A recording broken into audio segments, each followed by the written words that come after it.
माननीय शिवराज सिंह जी। धन्यवाद माननीय अध्यक्ष महोदय। सबसे पहले इस पवित्र सदन में मैं आपको धन्यवाद देना चाहता हूं, सभापति महोदय को धन्यवाद देना चाहता हूं। लगातार रात के 1:30 बजे तक इस विषय पर हमने माननीय सदस्यों के विचार सुने। अब जवाब देना मेरा अधिकार है माननीय अध्यक्ष महोदय। मैं आपसे संरक्षण चाहता हूं। मैंने रात के 1:30 बजे तक माननीय सदस्यों की बात सुनी है और माननीय अध्यक्ष महोदय अपनी बात सुना देना और फिर जवाब ना सुनना, ये लोकतांत्रिक परंपराओं को तार तार करना है, संविधान की धज्जियां उड़ाना है। और माननीय अध्यक्ष महोदय, ये बापू के आदर्शों की हत्या भी कर रहे हैं। अपनी बात सुना दो और हमारी ना सुनो, ये भी तो हिंसा है माननीय अध्यक्ष महोदय। ये बापू के आदर्शों की हिंसा करने का पाप कांग्रेस और बाकी विपक्ष कर रहे हैं। माननीय अध्यक्ष महोदय, सबसे पहले मैं पूज्य बापू के चरणों में प्रणाम करना चाहता हूं।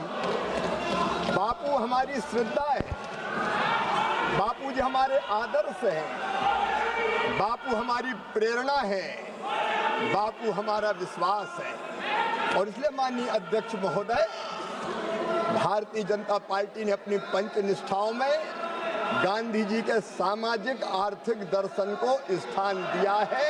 हम गांधी जी के आदर्शों पर चलने वाले हैं। और गांधी जी ने ही कहा था, गांधी जी ने कहा था, गांव भारत की आत्मा है, अगर गांव मर जाएंगे तो भारत मर जाएगा। माननीय अध्यक्ष महोदय, मैं प्रार्थना करना चाहता हूं, है अपना हिंदुस्तान कहाँ, वो बसा हमारे गांव में। ये बिल गांव के विकास का बिल। माननीय सदस्यों ने, प्रतिपक्षी मित्रों ने कई तरह के आरोप लगाए। एक बात ये कही कि हम भेदभाव करते हैं। माननीय अध्यक्ष महोदय, सारा देश हमारे लिए एक है। चेन्नई हो या गुवाहाटी, अपना देश अपनी माटी। अलग भाषा अलग वेश, फिर भी अपना एक देश। मैं इनको बताना चाहता हूं, अटल जी ने क्या कहा था। माननीय अध्यक्ष महोदय, हम देश के किसी भी राज्य के साथ भेदभाव नहीं करते। हमारे नेता अटल बिहारी वाजपेयी जी ने कहा था, ये देश हमारे लिए जमीन का टुकड़ा नहीं है, जीता जागता राष्ट्र पुरुष है। कश्मीर इसका मस्तिष्क है, हिमालय इसकी शिखा है, पंजाब और बंगाल इसके दो विशाल बाहु है, दिल्ली दिल है, विंध्याचल कटी है, नर्मदा करदनी है, पूर्वी घाट और पश्चिमी घाट इसकी दो विशाल जंगाएं हैं, कन्याकुमारी इसके पंजे हैं, सागर इसके चरण पखारता है, सूरज और चंद्रमा इसकी आरती उतारते हैं। ये वीरों की भूमि है, ये सूरों की भूमि है, ये ऋषियों की भूमि है, महर्षियों की भूमि है, ये तर्पण की भूमि है, ये अर्पण की भूमि है। हम जिएंगे तो इसके लिए, और अगर कभी मरना पड़ा तो मरेंगे भी इसके लिए। और माननीय अध्यक्ष महोदय, मरने के बाद अगर हमारी राख भी गंगा जी में फेंक दी गई तो वहां से भी एक ही आवाज आएगी, भारत माता की जय, भारत माता की जय। माननीय अध्यक्ष महोदय, भारत माता हमारे बचपन का झूला, जवानी की फुलवारी और बुढ़ापे की काशी है। इस देश का संपूर्ण विकास माननीय अध्यक्ष महोदय, ये मोदी सरकार का कर्तव्य है। लेकिन माननीय अध्यक्ष महोदय,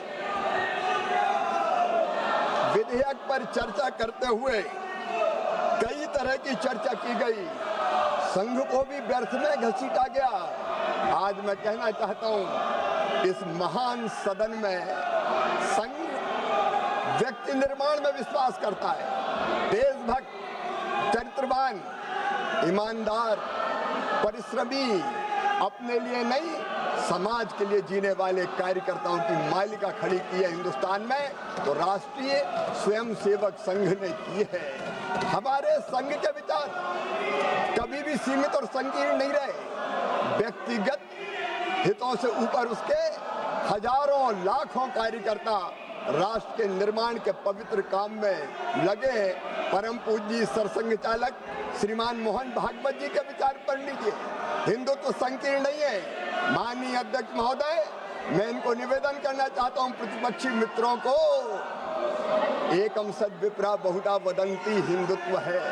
माननीय अध्यक्ष महोदय, सिया राम में सब जग जानी हिंदुत्व है। माननीय अध्यक्ष महोदय, आत्मवत सर्वभूतेषु हिंदुत्व है। माननीय अध्यक्ष महोदय, अयम निजम परो वेत्ति गणना लघु चेत साम उदार चरिता नाम तो वसुदैव कुटुंबकम हिंदुत्व है। माननीय अध्यक्ष महोदय, धर्म की जय हो, अधर्म का नाश हो, प्राणियों में सद्भावना हो, विश्व का कल्याण हो, ये हिंदुत्व है। और माननीय अध्यक्ष महोदय, सर्वे भवन्तु सुखिना हिंदुत्व है, सर्वे सन्तु निरामया हिंदुत्व है, सर्वे भद्राणि पश्यन्तु हिंदुत्व है, माँ कश्चित् दुर्भाग भवेत हिंदुत्व है। ये विशाल हिंदुत्व अपने आप में सबको स्नेह, प्रेम और आत्मीयता के भाव को समेटे रहता है।